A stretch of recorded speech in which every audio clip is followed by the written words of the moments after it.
In a world teeming with diverse personalities and countless interactions, it's vital to navigate our relationships with wisdom and discernment. Today, we're exploring a particularly intriguing aspect of Stoic philosophy that teaches us not just whom to help, but perhaps more importantly, whom we should think twice about helping. Stoicism, with its deep roots in logic and virtue, offers us a unique lens to scrutinize human behavior, highlighting 8 types of people who might not benefit from our assistance in the ways we hope. As we delve into these insights, you'll discover how to protect your energy, invest in reciprocal relationships, and foster genuine growth both in yourself and others. Join me in uncovering these Stoic teachings that challenge us to choose wisely who deserves our time and energy, ensuring our efforts are as effective as they are well-intentioned. If you appreciate the insights we're diving into today, a simple free favor I'll ask from you is to hit that subscribe button and make sure you don't skip any part of the video. Let's go, especially because the last group we discuss is the most crucial one. You definitely don't want to miss it. Type 1. We've all encountered someone who, regardless of the amount of effort and care we put into helping them, seems perpetually dissatisfied. It's akin to filling a colander with water and watching it all leak out, leaving nothing behind. In such interactions, it often feels like our kindness evaporates before it can even be acknowledged. In Stoic philosophy, there's a valuable lesson about focusing on internal rather than external validation.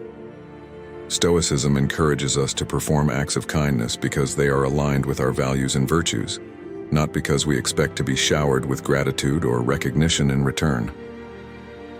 Marcus Aurelius wrote extensively about performing right actions for their own sake and not for the applause that might come afterward. This mindset helps us remain centered and true to our moral compass, regardless of the response or lack thereof that we might encounter. However, Stoicism also teaches the importance of protecting our mental energy. It's essential to recognize when our continuous efforts are met with consistent ingratitude, as this can lead to emotional exhaustion and cynicism. While we should not base our actions solely on the outcomes or reactions they provoke, we must also guard against becoming depleted by those who take without giving back in any form. This isn't about cutting people off at the first sign of ingratitude, but about observing patterns and recognizing when a relationship is disproportionately draining. When dealing with ingrates, it's important to apply another Stoic principle, the dichotomy of control. This principle teaches us to differentiate between what we can control, our actions and intentions, and what we cannot, others' reactions and feelings. By focusing on our sphere of control, we can continue to act according to our values without becoming overly invested in or disheartened by the reactions of others. As we interact with those who might never seem satisfied, let's remember to maintain our commitment to our virtues, recognize the limits of our influence on others' feelings, and safeguard our inner tranquility by not allowing the lack of gratitude to diminish our drive to do good. This balance allows us to remain generous and empathetic without draining the very qualities that motivate our benevolence. Type 2. You've undoubtedly come across individuals who seem to have an allergy to effort and a talent for dodging responsibilities. They're the ones who always find a reason not to engage, not to improve, and not to contribute. In the realm of Stoicism, we place high value on virtues like discipline and diligence. Stoicism isn't just about enduring hardships, it's about seeing the intrinsic value in work and effort. The Stoic philosopher Seneca wrote extensively about the role of hard work in shaping our character and fortifying our souls. According to him, it's not the outcomes of hard work that matter most, but the personal growth and resilience we develop along the way. Through discipline, we refine our character and become better equipped to handle whatever life throws our way. However, when we encounter someone who habitually avoids effort, our instinct might be to help by picking up their slack. While this might seem like a kindness, it's often a disservice. By continually covering for someone's laziness, we're not really helping them at all. Instead, we are enabling a detrimental habit that stunts their personal growth. If we continually shield others from the consequences of their inaction, they never experience the necessary discomfort that can spark personal development. From a Stoic perspective, Enabling such behavior contradicts the very essence of personal and ethical development. Stoicism teaches that each individual must face their responsibilities and the natural consequences of their actions. This is how we learn, grow, and achieve genuine progress. Enabling someone's laziness not only hampers their growth but can also breed resentment and imbalance in relationships. When dealing with the lazy, it's important to practice the Stoic principle of wisdom, knowing when our help is truly beneficial and when it is merely an enablement of poor habits. We should encourage self-reliance and accountability, not because we care less, but because we care correctly.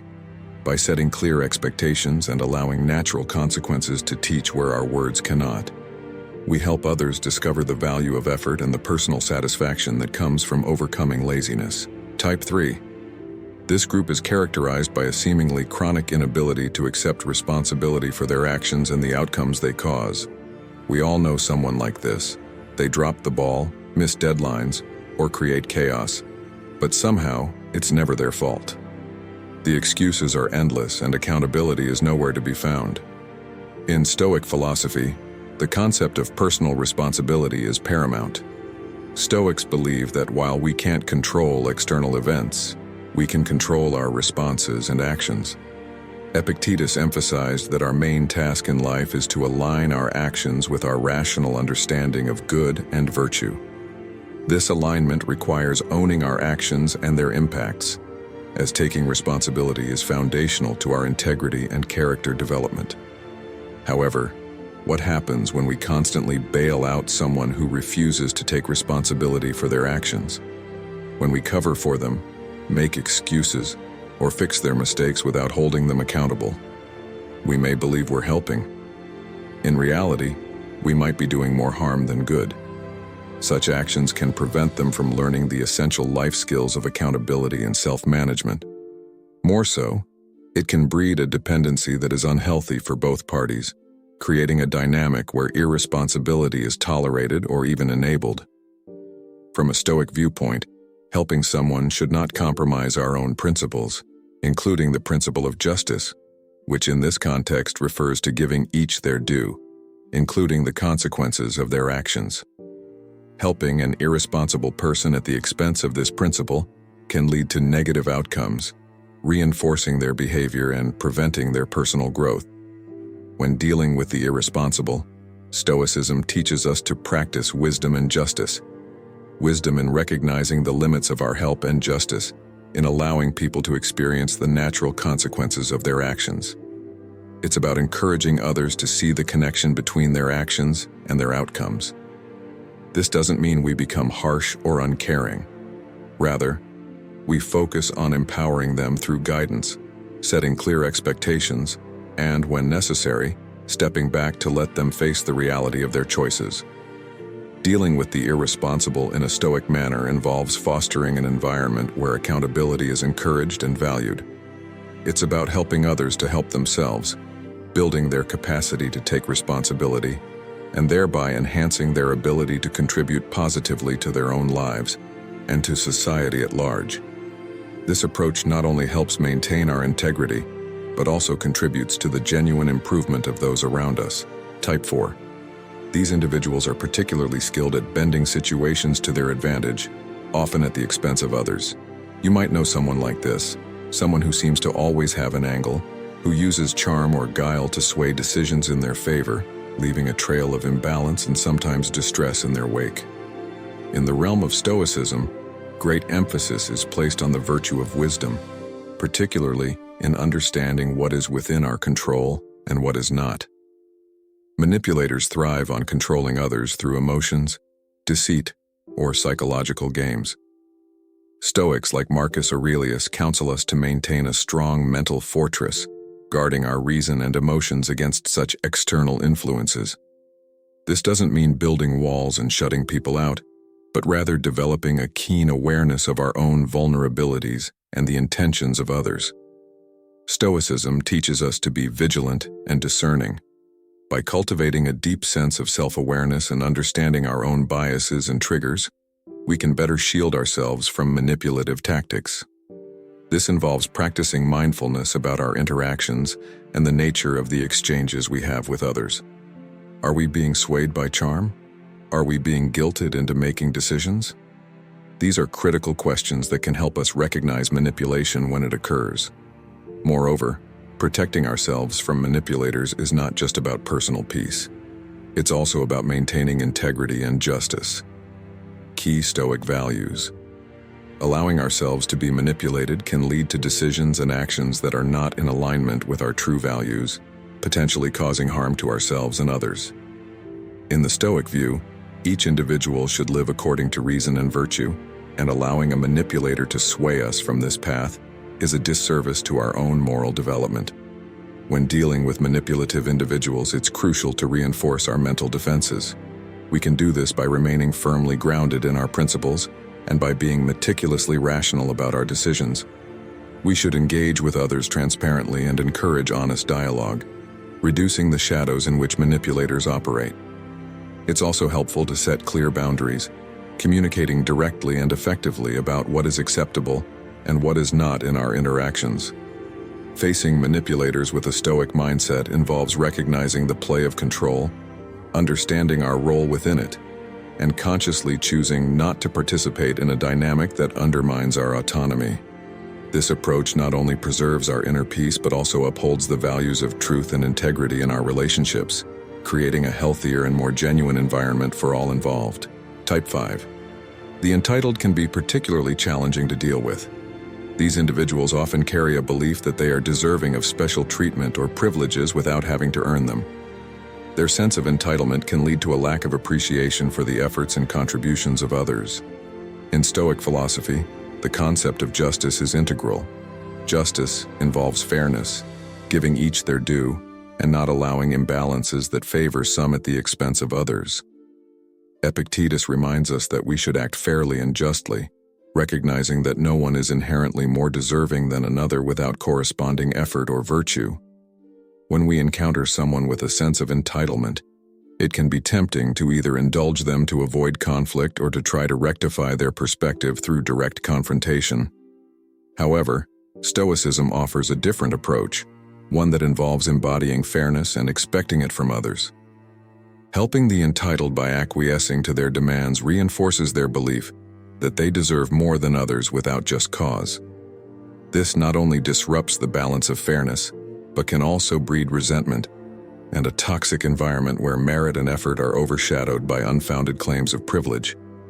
Instead, Stoics advocate for maintaining clear boundaries and promoting equity in our interactions. This means treating everyone with the same respect and expecting the same level of respect and responsibility from them. It's about setting a standard where entitlement is neither rewarded nor ignored, but addressed with fairness and consistency. When dealing with entitled individuals, it's crucial to communicate our expectations clearly and to uphold them consistently. This approach aligns with the Stoic principle of justice, ensuring that our actions promote balance and fairness. It's also important to model the behavior we wish to see, demonstrating through our actions that privileges are earned through effort and virtue, not assumed without cause. By fostering an environment where fairness is the norm, we can help entitled individuals see the value of effort and equity, encouraging them to adjust their perspectives accordingly. In this way, Stoicism not only helps us manage our interactions with the entitled, but also promotes a culture of fairness and respect benefiting all involved. Type 6. These individuals often present a paradox. They resist positive changes, even when those changes could significantly improve their lives. It's as if they are more comfortable remaining in their current state, regardless of its difficulties, rather than stepping into the unknown for a better future. Stoicism, with its focus on rationality and virtue, encourages us to embrace change and see it as an integral part of personal growth and life itself. Seneca, a prominent Stoic philosopher, often spoke about the necessity of change and the folly of fearing it. He emphasized that change is a natural and constant part of life, and that resisting it only leads to unnecessary suffering. When we encounter someone who resists change, our instinct might be to try to persuade or push them towards what we perceive as better choices. However, this can be counterproductive. Stoicism teaches us that each person has their own path and timing for growth. Forcing change upon someone who is not ready can create resistance and resentment, potentially harming the relationship and hindering their eventual acceptance of change. Instead, Stoics advocate for demonstrating the benefits of change through our own actions and providing a supportive environment where others feel safe to explore new possibilities at their own pace. This involves practicing patience and understanding, recognizing that fear of change often stems from deep-seated insecurities or past experiences. By being empathetic and non-judgmental, we can help create a space where others feel more comfortable considering change.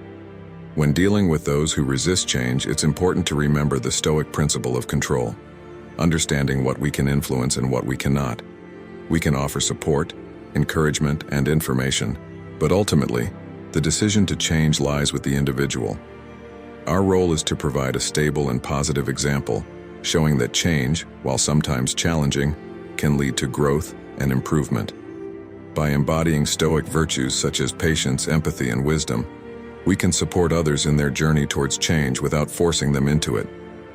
This approach respects their autonomy and acknowledges that true, lasting change comes from within, guided by their own insights and readiness. In this way, Stoicism not only helps us navigate our interactions with those who resist change, but also fosters a compassionate and supportive environment where growth is encouraged and nurtured. Type 7. These individuals are often characterized by their negative outlook and pessimism. They seem to find the downside in every situation, dragging down the mood and energy of those around them.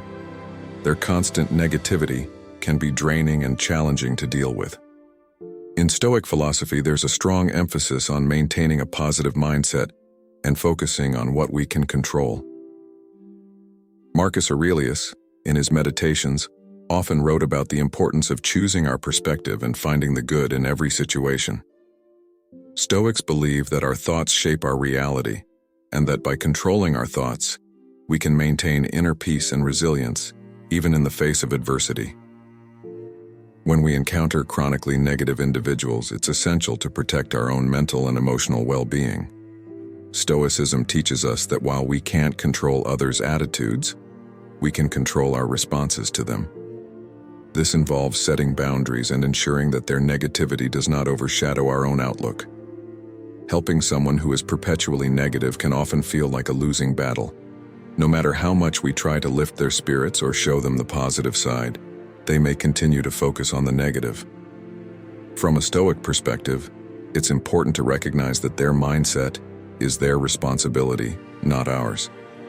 We can offer support and encouragement, but we must also protect our own mental state from being affected by their constant negativity. One way to manage this is by practicing the Stoic principle of detachment.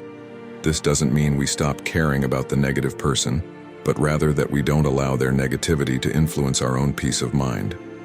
We can remain empathetic and compassionate while keeping a certain emotional distance to ensure their outlook doesn't dampen our spirits. Additionally, Stoicism teaches us to lead by example. By maintaining a positive and resilient mindset, we can subtly influence those around us. Our attitude and behavior can serve as a model for others, showing that it's possible to find positivity and resilience even in difficult situations. When dealing with chronically negative individuals, it's also helpful to steer conversations towards constructive topics and gently challenge their negative assumptions with rational and optimistic perspectives. However, we must recognize our limits and understand that we cannot change someone's mindset for them. They must be willing to shift their perspective themselves. By maintaining our own positivity and setting clear boundaries, we can protect our mental well-being while still offering support. This balanced approach ensures that we remain true to our Stoic values, promoting a positive and resilient mindset without being overwhelmed by the negativity of others. Type 8. This final group may be the most complex and challenging to navigate. These individuals are toxic, often characterized by patterns of manipulation, deceit, and harmful behavior. They can be difficult to identify initially, as they may present themselves as charming or well-meaning. However, their actions consistently undermine, belittle, or harm others.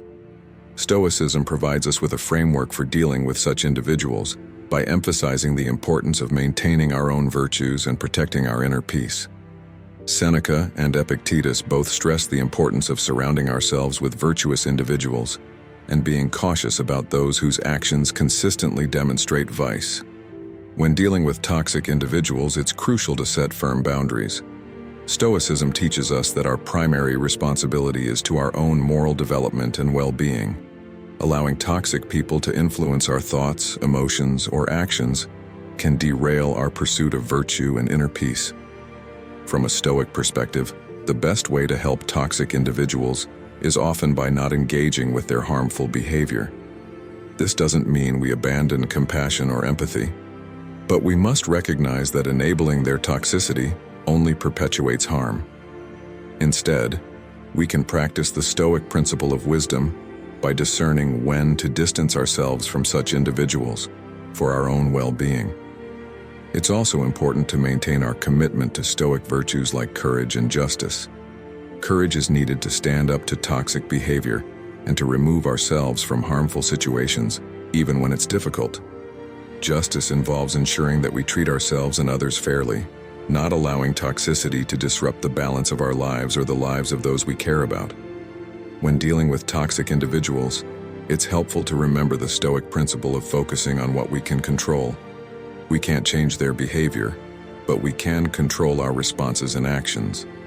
By maintaining a strong sense of self and adhering to our values, we can navigate interactions with toxic people without compromising our integrity or peace of mind. Additionally, Stoicism encourages us to reflect on our own behaviors and relationships. If we find ourselves repeatedly drawn to toxic individuals, it may be an opportunity for introspection and growth. Understanding why we attract or tolerate such behavior can help us break these patterns and cultivate healthier relationships. In essence, Stoicism teaches us to prioritize our well-being and moral development when dealing with toxic individuals. By setting boundaries, practicing discernment, and maintaining our commitment to virtue, we can protect ourselves from harm and promote a healthier, more balanced life. This approach not only safeguards our inner peace but also reinforces our dedication to living a life aligned with Stoic principles. Conclusion: in our journey through life, we inevitably encounter a wide range of personalities and behaviors. Stoicism, with its timeless wisdom, offers us valuable insights into navigating these interactions with grace, wisdom, and integrity. By recognizing the types of individuals who may not benefit from our help, or who might even drain our energy, we can make more informed choices about where to invest our time and resources. By adhering to Stoic principles like wisdom, justice, courage, and temperance, we can maintain our own well-being while fostering healthier relationships. Ultimately, Stoicism teaches us that our primary responsibility is to our own moral and emotional development. By focusing on what we can control and practicing virtue in our interactions, we can navigate even the most challenging relationships with resilience and inner peace.